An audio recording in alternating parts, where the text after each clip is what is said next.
ഇന്ന് എൻ്റെ സ്കൂളിൽ പഠിക്കുന്നൊരു കുട്ടി, ഒരു ചെറിയ 5ാം ക്ലാസ് 6ാം ക്ലാസ്സിൽ പഠിക്കുന്ന കുട്ടി, അത് ഒരു 2-3 ദിവസമായിട്ട് ഇങ്ങനെ ഭയങ്കരമായിട്ട് സഫോക്കേഷൻ അനുഭവിക്കുന്നുണ്ട്. അതിന് ആസ്തമയാണ്. അപ്പോൾ അതിന് ഇൻഹേലർ കയ്യിലുണ്ട്. അപ്പം ഞാൻ ഇതിനെക്കുറിച്ച് ആലോചിക്കുകയായിരുന്നു. ഒരു മനുഷ്യന് ഏറ്റവും പ്രധാനപ്പെട്ട കാര്യം അവൻ്റെ സമ്പത്തോ സൗന്ദര്യമോ ആൾബലമോ ഒന്നുമല്ല. ഒരു മനുഷ്യൻ്റെ ഏറ്റവും പ്രധാനപ്പെട്ട സമ്പത്തെന്ന് പറയുന്നത് അവൻ്റെ ആരോഗ്യമാണ്. അപ്പോൾ ആരോഗ്യമില്ലാത്ത ഒരു മനുഷ്യനെ സംബന്ധിച്ചിടത്തോളം അവൻ്റെ ഏറ്റവും വലിയ ചിന്ത ആരോഗ്യത്തെക്കുറിച്ചായിരിക്കും. പല പൈസയുണ്ട്, ധാരാളം പൈസയുണ്ട്, ധാരാളം സമ്പത്തുണ്ട്, ധാരാളം കൂട്ടുകാരുണ്ട്, എല്ലാം ഉണ്ടെങ്കിലും ശരീരം ശരിയല്ലെങ്കിൽ അവന് ഒന്നും ആസ്വദിക്കാനോ അവന് വേറെ ചിന്തയും പറ്റില്ല. അതാണ് സ്റ്റീവ് ജോബ്സ് ഒരിക്കൽ ഈ ആപ്പിൾ കമ്പനിയുടെ സ്ഥാപകനായിട്ടുള്ള സ്റ്റീവ് ജോബ്സ് മരിക്കുന്ന സമയത്ത് പറഞ്ഞ കാര്യം അതാണ്. അവരുടെ ജീവിതത്തിലെ ഏറ്റവും പ്രധാനപ്പെട്ട കാര്യം ആരോഗ്യമാണ്.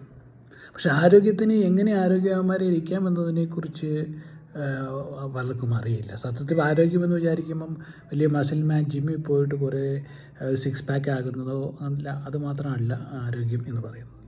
ആരോഗ്യം എന്ന് പറയുന്നത് സ്വസ്ഥമായൊരു ശരീരമുണ്ടായിരിക്കുക, വേദനകളില്ലാത്ത ശരീരമുണ്ടായിരിക്കുക, കാര്യങ്ങളെല്ലാം തന്നെ ചെയ്യാനായിട്ടുള്ള ത്രാണി ഉണ്ടായിരിക്കുക, അതുപോലെ തന്നെ നല്ലൊരു മനസ്സുണ്ടായിരിക്കുക, നല്ല ഉറക്കം കിട്ടുക. അങ്ങനെ ഉള്ള ഇതൊക്കെയാണ് സത്യത്തിൽ ആരോഗ്യം എന്ന് പറയുന്നത്. മറ്റുള്ളവരുമായിട്ട് ആരോഗ്യപരമായിട്ട് ബന്ധം പുലർത്താൻ സാധിക്കും. ഇതൊക്കെയാണ് ആരോഗ്യത്തിൻ്റെ പല വശങ്ങൾ. അപ്പോൾ ആരോഗ്യം എന്ന് പറയുമ്പോൾ വെറും മനസ്സിൻ്റെയോ ശരീരത്തിൻ്റെയോ ആത്മാവിൻ്റെയോ മാത്രമല്ല, ഇതിൻ്റെ എല്ലാം കൂടെ കൂടിയിട്ടുള്ള ഒരു ആകെ മൊത്തം ആയിട്ടുള്ള ഒരു അവസ്ഥയാണ് ആരോഗ്യം എന്ന് പറയുന്നത്. പക്ഷേ അതിൽ ഏറ്റവും പ്രധാനപ്പെട്ട ഒരു വശം എന്ന് പറയുന്നത് നമ്മുടെ ശരീരം തന്നെയാണ്. കാരണം ശരീരത്തിലാണല്ലോ നമ്മുടെ മനസ്സും ആത്മാവും ഒക്കെ ഇരിക്കുന്നത്. അപ്പോൾ ശരീരത്തിൽ ശരീരശുദ്ധി ഉണ്ടാവുക എന്നത് ഒരു ദൈവാനുഗ്രഹമാണ്.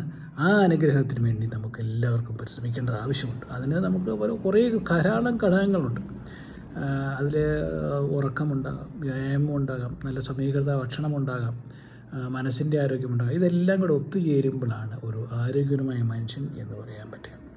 ഞാൻ ഈയിടെ കുറച്ച് കാലം മുമ്പ് ഒരു ദിവസം പ്രാക്ടീസ് ചെയ്ത് നോക്കിയതാണ്. ഒരു അടിപൊളി ഒരു നല്ല ഒരു ആരോഗ്യത്തിലേക്ക് വരാനുള്ള ഒരു ഇതാണ് നമ്മുടെ ശ്വാസത്തിൽ ശ്രദ്ധ കേന്ദ്രീകരിക്കുക.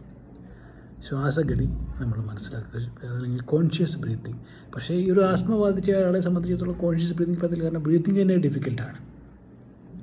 അപ്പോൾ അതുപോലും അപ്പം ഇതിനെല്ലാം ഓരോ ഹെൽത്ത് എന്ന് പറയുന്നത്, അല്ലെങ്കിൽ ആരോഗ്യം എന്ന് പറയുന്നത് ഓരോ വ്യക്തിയെയും സംബന്ധിച്ച് ഓരോന്നാണെന്നാണ് എൻ്റെ അഭിപ്രായം. അതിനൊരു പൂർണ്ണമായിട്ടുള്ളൊരു ഡെഫിനിഷൻ നൽകാൻ കഴിയില്ല. ചിലരെ സംബന്ധിച്ചിടത്തോളം ആരോഗ്യം എന്ന് പറയുന്നത് പിന്നെ ശാരീരിക വേദന അല്ലായിരിക്കും. അവർക്ക് മാനസികമായിട്ടുള്ള ഡിപ്രഷനുകളുണ്ട്, മാനസിക പ്രശ്നങ്ങളുള്ള ആളുകളുണ്ട്. അപ്പോൾ ഏതായാലും ആരോഗ്യമാണ് നമ്മുടെ ജീവിതത്തിലെ ഏറ്റവും പ്രധാനപ്പെട്ട കാര്യം എന്ന് ഞാൻ ഒന്നുകൂടി അടിവരയിട്ട് പറയാനായിട്ട് ഉദ്ദേശിക്കുകയാണ്.